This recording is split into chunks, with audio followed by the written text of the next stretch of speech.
All right, the Indianapolis Colts, they beat Baltimore 22-19 in an overtime joint this week.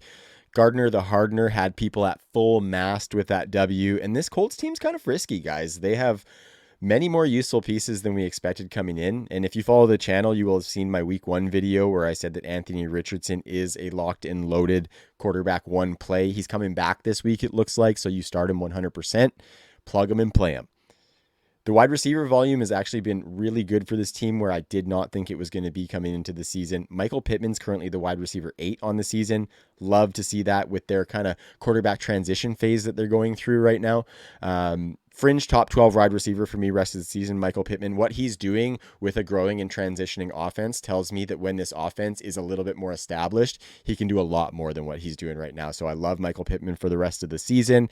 And I haven't historically been a big Pittman supporter, but now that we're seeing Anthony Richardson and the fact that he's still carrying that heavy target share through, that's positive signs for me. Josh Downs, that rookie receiver that they just got this past year, he's getting some good run too, even though my man Alec Pierce has been on the field more than has Josh Downs. Downs led the team in week 3 with 12 targets, which is huge. Super encouraging signs for him as well. You're not starting him this coming week against the Rams. They're one of the better pass defenses in the league thus far.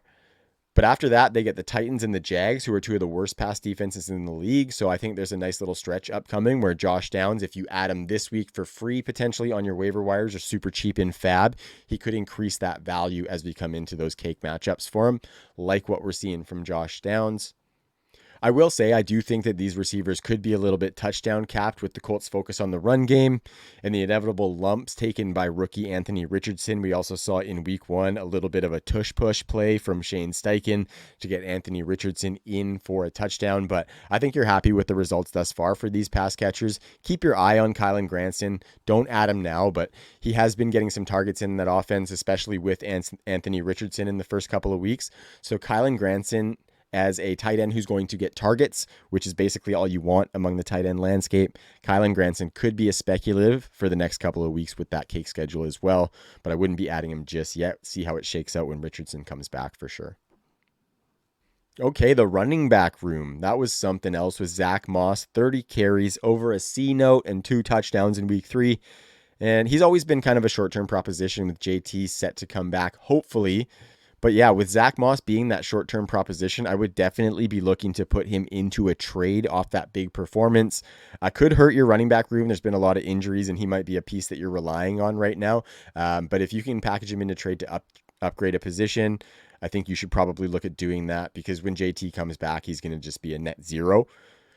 But until JT comes back, Moss is going to be a locked-in running back too. So if you can't afford to trade him, you start him every week while JT is still on the sidelines. And as we saw this week, Zach Moss has a little bit of upside that comes along with him, and we didn't really think that was present here. I think he will need a heavy carry volume in order to realize that upset. He's not going to be doing it on 12 to 15, and I don't think he's going to be getting 30 every game. But I think if he's in that 20-plus range, he could have some solid RB2 weeks while JT is on the sideline, of course.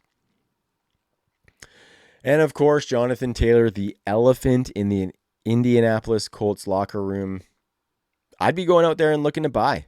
I would put out some feelers to acquire him, especially if I'm a contender, mainly if I'm a contender and you see that Jonathan Taylor team in your league is 0-3 or maybe 1-2, scrambling at the running back position. Might not want to wait for Jonathan Taylor to come back off the PUP list there. So you can go out there and put a feeler, shore up that person's roster for the next few weeks, and in turn give yourself a potential league winner for when Jonathan Taylor potentially comes back. And we really got to just hope that Jim Irsay comes to his senses, maybe gets sober for a minute or two and realizes that Jonathan Taylor is going to be really good for this team instead of doing sleazy shit to try and keep him off the field.